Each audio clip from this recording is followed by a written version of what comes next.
Howdy everybody, this here is B Junior from B Junior's Movie Cave on Endurance Productions YouTube channel. Hanging out in the cave today, guys. Creepy Kentuckian over at deadpit.com and or West Vance YouTube channel has done a recent recording here that kind of got my juices flowing and got my brain moving on it again, and I thought I'd just do a basic recording of my own. I'm kind of just hanging out today. I'm doing it about in the same format that Wes did. I'm just kind of just doing a voice recording because it seemed fitting. I just wanted to do a response to his recent video entitled, I believe it was, let me check it real quick. It was Creepy Thoughts, Is Horror Dead? It's a good subject because, we're all of us horror fans. We have our favorites. Everybody has their favorites. Everybody knows what they like. If they like slasher films, if they like zombie movies, if you like vampire films, Hammer classics, or Friday the 13th, if you like a main franchise, Nightmare on Elm Street, whatever you flavor. That's totally fine with me. I don't, whatever floats your boat. I have my favorites, and one of the things that kind of spurred the interest is that Wes's main goal in the video was to get our thoughts on where the horror genre is at, if any, and where is it going, basically, is the way I took the video, and what our personal thoughts were about what the next big thing is going to jumpstart the genre, a la Scream or Exorcist, or what, landmark film that's going to kind of spawn another following. There's a lot of things going on right now. We've got sparkly vampires, which I don't like, as among the rest of us, hardcore fans. I don't like sparkly vampires. I do like the Walking Dead TV show, and I do like some of the other things that are going on right now. But, there's a lot of that, the Red Riding Hood movie. There's all that kind of real tame Vampire Diaries and stuff like that that's going on that, to me, just don't really feel like horror, and that's kind of where we're at. What I think is one of the main contributing factors to reasons why we don't have a good, movie of the week or on TV or at the movies for horror genre, good hardcore horror, is mainly because the movie industry itself is redefining itself. Now, you hear a lot of people talking about this, not to get too deep or philosophical, but look at the movie industry where it's at right now, folks. The whole video rental craze of the 80s and 90s and early 2000s, it's gone. Video stores are basically extinct now, which is a sad thing. It even pains me to say that because I was a video store kid just like most folks. VHS was my life's blood for a while, and growing up in that kind of era, that was your entertainment. A lot of rainy Saturdays or weekends where you couldn't go outside and play, you went to the video store and rented a tape, or Friday night you got together with your buddies, got a Friday the 13th film, the next Nightmare on Elm Street film, whatever, or through the grapevine. There was no internet, so you kind of had that camaraderie where you got together and you said, "Oh man, have you seen this one? It's called it's called The Hills Have Eyes. You got to see this one, man. It's so crazy. It's off the wall. If you like Texas Chainsaw Massacre, you'll love this one."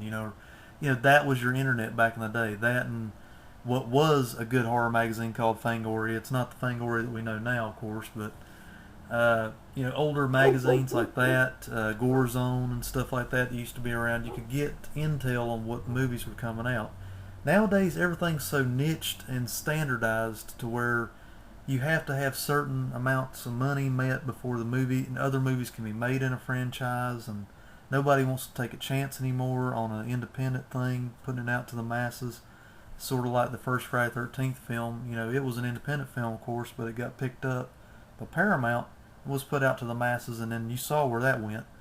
You got the Paramount 8 and then all the New Line movies that came later.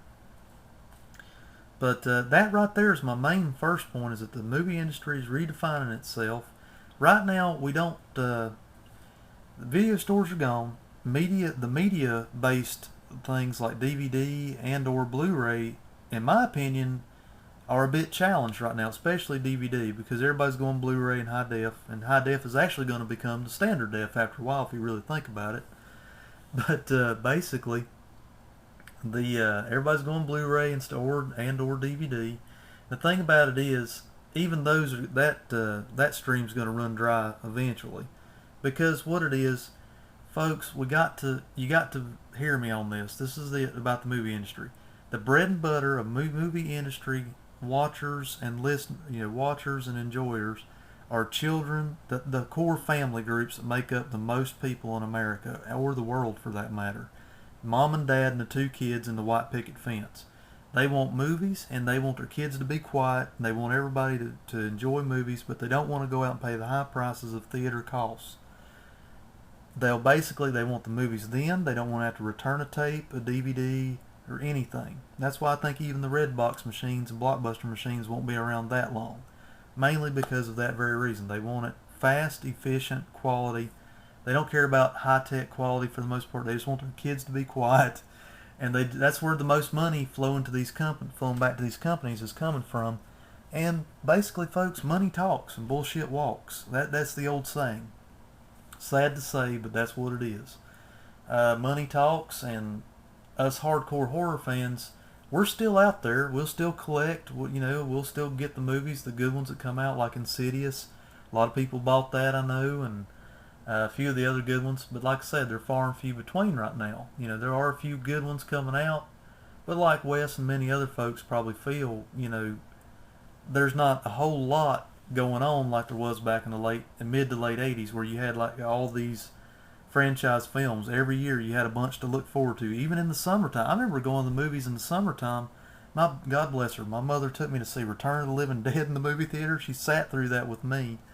She took me to see all these great 80s horror films, the Halloween 4, I think, and all these other good ones, Phantasm 2 when it came out.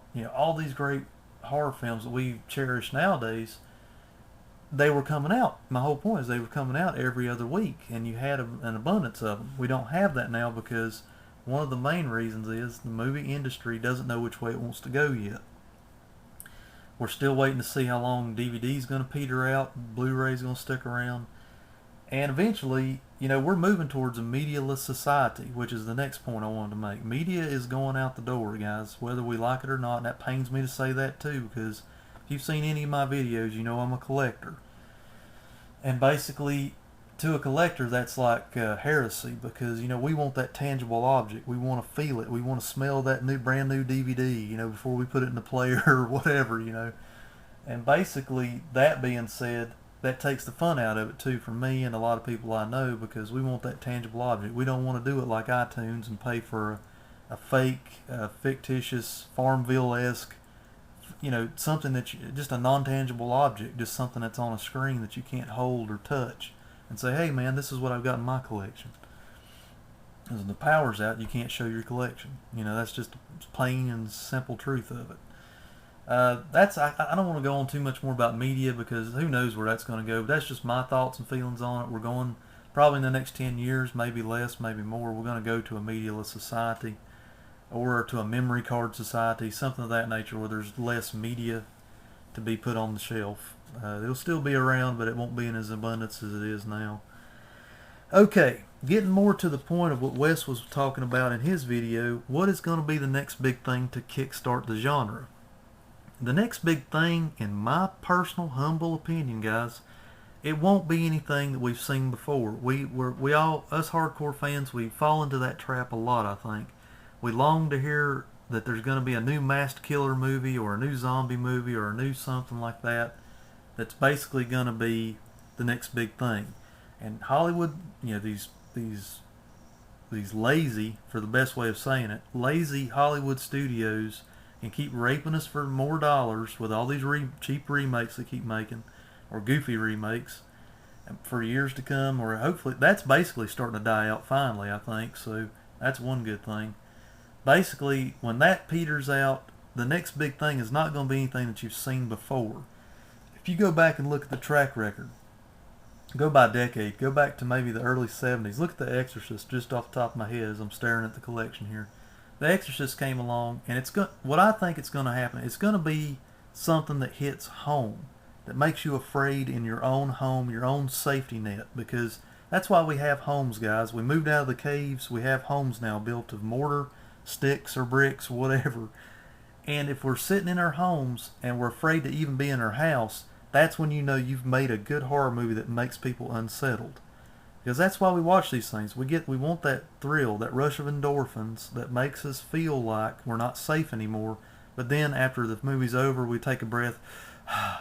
Oh man, that was scary. It's over. You know you've had a close call, but you're not hurting anyway. That's why we watch these horror movies. That's why I say, if you look at movies like The Exorcist back in the day, it wasn't a movie about outer space aliens. It wasn't a movie about monsters. Well, it was in a way, but not really. It was a movie about a young girl in a home in Washington, D.C., I believe it was, or in Georgetown, that got possessed by a demon or the devil, whichever way you want to take it.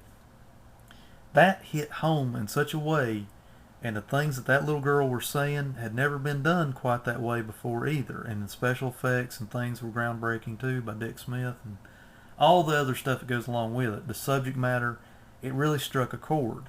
Now you come up to other movies like Scream. I'm not going to be biased. I'll do the 90s, okay? Everybody talks about Scream restarting the genre. It did.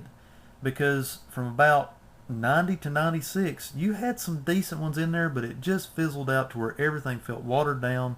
And it was like drinking Kool-Aid without sugar. It just was bitter. It wasn't good. It wasn't good horror. Scream comes along in 1996, and that's why I hold that one in kind of semi-high regard, because, you know, Wes Craven is a hit and miss director, yes, but that movie right there, like many people will agree, it just took the ideas of the genre, turned it on its head, and then just kind of poked fun at it, but at the same time remained scary, and kind of just did its own thing, and it struck that chord, and it made you feel unsafe again, because it starts out with a babysitter-esque character in Drew Barrymore. She gets in trouble, and then nobody is safe anymore, and it's about young people too. That's another thing that's kind of a side note. Generations. Some of these films I'm not going to be able to relate to. I'm in my mid-30s, guys.